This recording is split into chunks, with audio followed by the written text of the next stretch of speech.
Hello, travelers and monster catchers abound. I am Stella Ferris, and this is the Monster Catchers Journal podcast.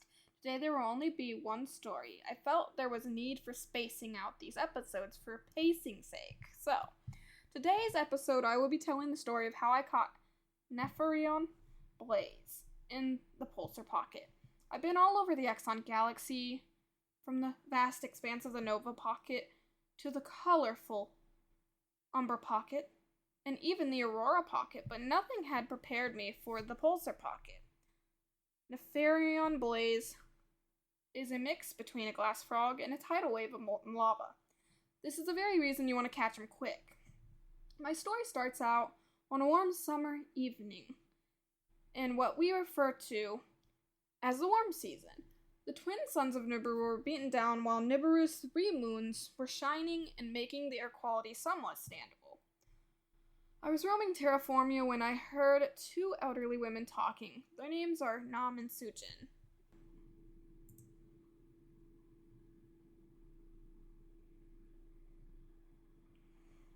This is how the story played out. Did you know Neferon Blaze is the most dangerous creature of all the glyphs? He's part glass frog and part lava. He can only be found on Nigella 7 in the Pulsar Pocket, Nam said. Or we've been told, Sujin replied. You don't believe there is such a thing as Neferon Blaze? Nam asked. No. I believe it's made up. A fairy tale to make kids want to travel. Run along, Stella Ferris. It's too dangerous. No one who's ever ventured to the Pulsar Pocket has returned, Sujin told me, but instead of going home and forgetting about Neferon Blaze, I jumped in my hover car and headed to space. My best friend Luna tagged along. Anyone who knows Luna knows that this is strange behavior. She never likes going into space. Anyways, as we were nearing the Umbra Pocket, my engine stalled and my hovercraft started to plummet towards Extari C. Extari C is a world in the Umbra Pocket. Luckily, someone saw us and turned on the anti-gravity in the world. So, we floated down gently to the ground. I climbed from my spacecraft and opened the hood. My engine was shot and there was no Salenstein left to run it. It's a crude oil on Nibiru that allows us to run our hovercraft smoothly. The catch is that Salenstein costs 70s. We have one currency, it's VAR dollars and VAR coins. They have King Zelenith's face plastered all over the side. I know, sounds very patriotical, I don't know. But anyways, the bad part was I was 10 VAR short, and I was far from home, so I wasn't getting any help from my parents or anybody else. Look, I am 10 VAR short, I explained. The burly mechanic pinched the bridge of his nose before saying, You both will work here for the last 10. That's an hour's worth of work. Get started. I'm sure you know a little. You do own a hovercraft, after all. For the next hour, I helped work on hovercrafts, while Luna sat off to the side, just doing her own little thing. I mean, I love Luna, but my dear best friend is your typical flower child. She knows absolutely nothing about hovercrafts. We finally were on our way to the Pulsar Pocket, and I'd worked my first job. It felt rewarding. I mean, yeah, I didn't get paid any VAR, but I would someday for glyph catching. We flew into the atmosphere of the Pulsar Pocket. Immediately, lights started flashing and the controls were going haywire.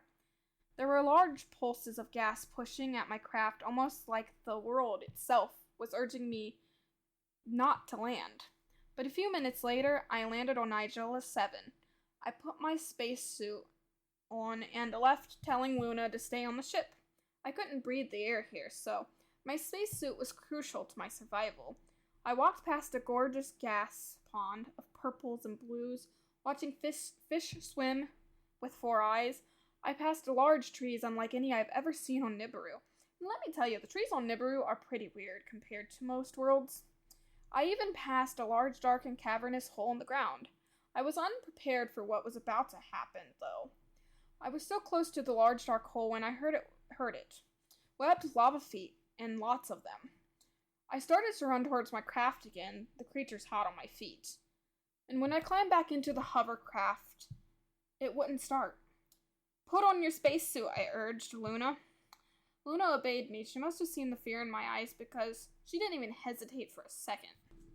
The Neferon Blaze busted a hole in the side of my hovercraft. They were about to attack us as well until Professor Orion got them to chase him instead. He'd learned about our journey through gossip at Luon Academy. Anyways, he'd urged us to jump into his ship, but I couldn't just leave behind my Neferon Blaze. So, I placed my forbidden glyphid and set it. Within seconds, one of the Neferon Blazes was caught, and the other Neferon Blazes were not very happy about it.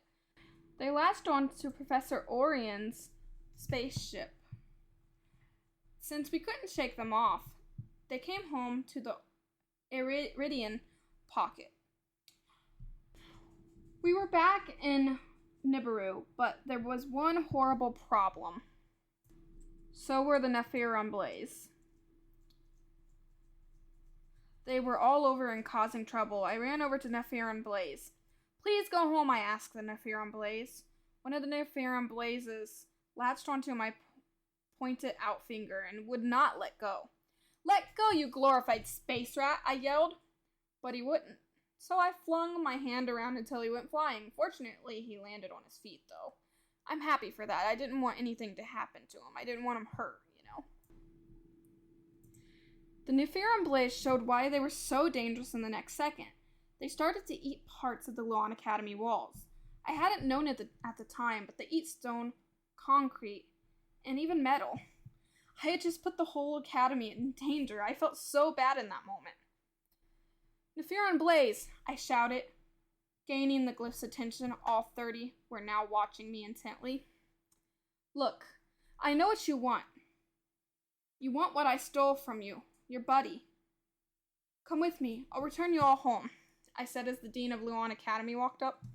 You will not be going anywhere. Professor Orion, take the forbidden glyphid and return those glyphs. I have some important matters to discuss with Miss Quasar right now. And Miss Quasar, my office immediately, the Dean of Luon Academy said as I marched behind her. In the Dean's office, I sat across from the Dean in a float chair. All of the school has them. What you did today put all of Luon Academy at risk. Those things you brought back, they don't just eat stone, they devour metal, the Dean said to me, a stern look playing on her features. I know, I'm sorry, it won't happen again, I replied. I know it won't, because if it does, I'll have to expel you from Luon Academy. Now head off to detention, the Dean said as she sent me off. A stern look playing on her features. In detention, there was this girl with dark green hair that had pink highlights. So what are you in for? The green-haired girl asked. Bringing Neferon Blaze to school, I replied. Cool, I still have 2 of them. They're tamed and wouldn't hurt a fly now. Did you keep yours? I could help you train them. I'm Zena, by the way, Zena said as she shook my hand.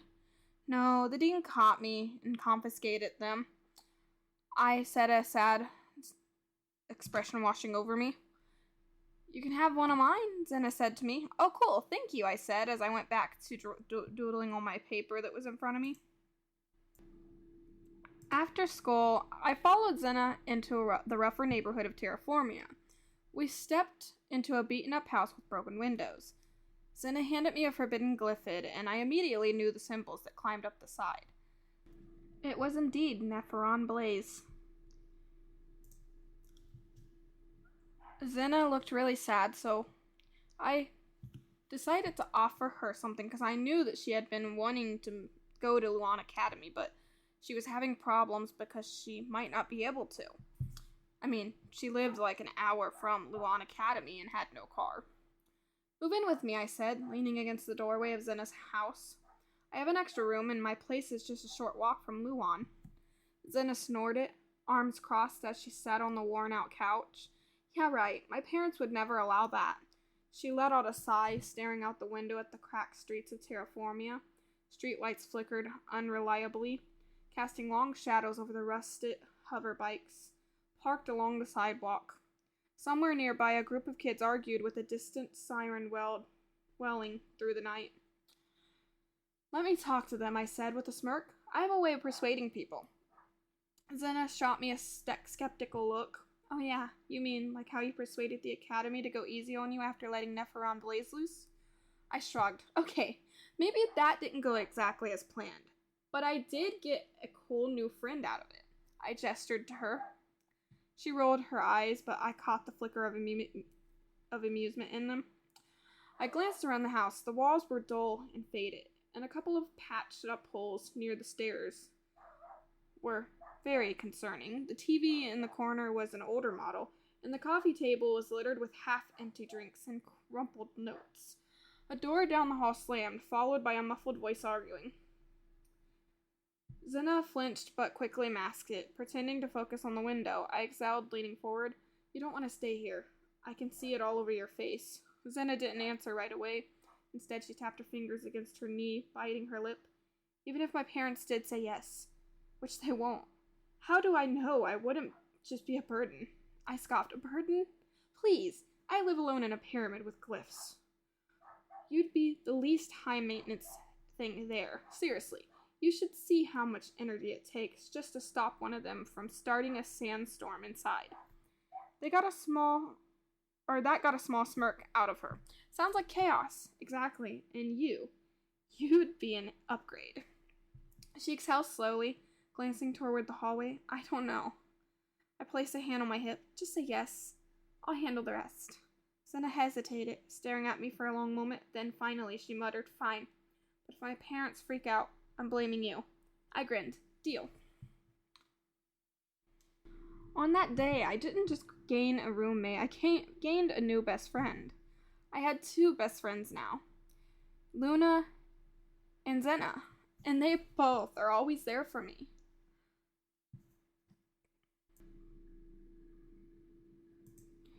Just as Zena reluctantly agreed to move in with me, the distant roar of something unnatural shook the air. A deep guttural screech echoed through the night, sending a chill up my spine. I knew that sound. Zena stiffened. That better not be what I think it is. I sprinted to the window, pushing aside the dusty curtain. A streak of fiery orange ripped through the sky, illuminating the cracked streets of Terraformia like a falling comet. Smoke and sparks trailed behind, and then boom. The explosion rumbled through the neighborhood, shaking the houses and rattling the windows. Zena cursed under her breath. Tell me that wasn't Professor Orion. I finished for her. He crashed. I bolted for the door, already pulling my communicator from my belt. Static crackled, and then Orion's strained voice broke through. I'm down. Neferon got loose, heading back. The signal cut out in a burst of static. Heading back to where? Zena asked, grabbing her jacket. I clenched my jaw. Luon. She pelled. Oh great, so we just let that thing storm through town and devour our school? I shook my head. Not if we stop it first. Without another word, we ran outside. The streets of Terraformia were already stirring with panic. Residents stepped onto the porches, some pointing at the smoke rising from the outskirts. Others ducking back inside as if they knew better than to get involved. I reached into my pouch, grabbing a glowing glyph stone. As I crushed it in my palm, a pulse of energy rippled through the air. Zephyr, let's go. A gust of wind swept through the street as my loyal wind glyph materialized. Beside me, a sleek serpent-like creature with shimmering silver wings. Zena gave me a side-eye. Yeah, sure. Just summon a flying beast while I run on foot. I smirked. You coming or not? She groaned and hopped onto Zephyr's back, behind me. If we die, I'm haunting you, I urged Zephyr forward, and we shot into the night, the wind whipping past us as we soared through the crash site. Below, Terraformia's neon-lit streets blurred, and in the distance I spotted the fiery trail leading back toward Luon Academy. As we neared the outskirts, we saw it, Neferon Blaze. The beast was massive. Its molten wings stretched wide as it glided over the landscape, leaving scorching earth in its wake. Its jagged obsidian scales glowing with an inner heat, and its eyes burned like two suns. It wasn't just returning to the academy, it was hungry. And it was all of the glyphs. All of the Neferon Blaze had somehow formed into one big glyph. They were one big Neferon Blaze now. Zena gripped my shoulder. Tell me you have a plan, I inhaled sharply. Yeah, we stop it before it turns Luon Academy into a pile of ash. Easier said than done. Zephyr's wings sliced through the night sky as we closed in on Neferon Blaze, or at least what was left of it. I expected to see the same wild, burning creature I had let loose back at Luon Academy, but what loomed ahead was so much worse. The Neferon Blaze wasn't just a single beast anymore. Somewhere between Professor Orion's crash and now, multiple Neferon Blaze had converged, fusing together into an unstoppable, writhing monstrosity. The result was a colossal firestorm entity, its body a swirling mass of molten wings, razor-sharp obsidian scales, and dozens of blazing eyes staring in different directions. Its many fused mouths screeching in an eerie, disharmonic unison, sending waves of heat rippling across the landscape. The air around us crackled with a raw energy, and below, the outskirts of Luon were already in chaos, alarms blaring, students and professors scrambling to contain the glowing inferno as the fused Neferon Blaze swept its flaming tail across the academy grounds. This is bad. Zena clung to me, her breath hot against my ear. You think, how do we even fight that thing? I grit my teeth. We don't just fight it. We have to break it apart before it levels the entire school. Zephyr dipped low, circling the academy as I scanned the campus for anything useful. The professors were already forming barriers trying to contain the beast's fire, but it wasn't enough. Every time they doused the flames, Neferon Blaze would absorb the energy and grow stronger. Zena clenched her fist. If we don't do something fast, there won't be a Luon Academy left to save. I reached into my satchel, feeling the cool weight of my glyph stone. I had 3 left: air, ice, and binding. Against a normal Neferon Blaze, that might have been enough. Against this, well, I don't know. We need to separate them, I muttered. They're not meant to stay fused. If we can disrupt the connection, they should revert back into a smaller form. Zena raised an eyebrow. And how do you plan to disrupt a mountain of fire and rage? I held up the binding glyphid. With this. Her eyes widened. That's your plan? You better hope it works. Because if not, we're toast, literally. I ignored her and turned my focus back to the behemoth. We need to lure it away from the academy. Get it into open space where we won't risk burning the entire school to the ground. Zena groaned. You want to bait the death monster? Fine, but if we die, I'm haunting you forever. Again. Zephyr banked sharply as I directed it toward the fused Neferon Blaze. As we closed the distance, I cupped my hands around my mouth and shouted, Hey, overgrown bonfire, come get me! The beast's many heads turned in unison, all of its molten eyes locking onto me. Then it roared. The sheer force of it sent a shockwave through the air, and Zephyr struggled to stay upright as a wall of heat hit us. Below, entire sections of the academy grounds cracked and melted from the pressure alone. Oh great, Zena hissed. Now it's mad. Good, I said, heart pounding. Let's make sure it stays that way. The Neferon Blaze flapped its massive wings, sending molten embers raining down as it propelled itself towards us. Zephyr swerved, barely dodging a fiery slash from one of its many tails. I gripped my binding glyphid tight. Just a little closer. Just a little closer and we'll have it. As soon as I cleared the academy's perimeter, I activated the glyphid, sending a shockwave of energy through the air. A shimmering web of glowing runes expanded outward, latching onto the Neferon Blaze like chains of light. The monster shrieked, its massive body convulsing as the spell forced its many forms apart. Molten limbs twisted and snapped, its bodies pulling away from each other as the fusion began to unravel. It's working, Zena shouted. But it wasn't over yet. The Neferon Blaze fought back, its flames surging against the binding, trying to resist the split. The pressure of holding it together had built up too much. If I let it go now, it would explode. Hold on, I yelled, forcing more energy into the glyphid. The strain was unbearable, my vision blurred from the sheer force of the magic. Then, with a final ear-splitting crack, the fusion shattered. The Neferon Blaze separated into 6 individual creatures, each one dazed but still dangerous. Zena grabbed my arm. Now what? I smirked, pulling out my ice glyph. Now we finish this. And that is where this story ends. Because I literally used my ice glyph to capture them. My ice glyphid to catch them. And it worked pretty well. They were caught and we took them home. So, now Zena lives with me. We saved the academy, kinda. I had to help raise some money to rebuild the academy, but it's back in working condition and it's beautiful. So, thank you for listening to this podcast. And that concludes another entry in the Monster Catcher's Journal. Every captured legend, every discovered glyph, and every untold mystery brings us closer to understanding the world of Nibiru and beyond.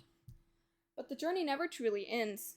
There will always be another creature to find, another story to uncover, and another adventure waiting just beyond the horizon. Till next time, keep your eyes open, your glyphid ready, and your curiosity alive, because out there in the unknown, the next great discovery is waiting. This has been the Monster Catcher's Journal, where myths become real, and the hunt never ends.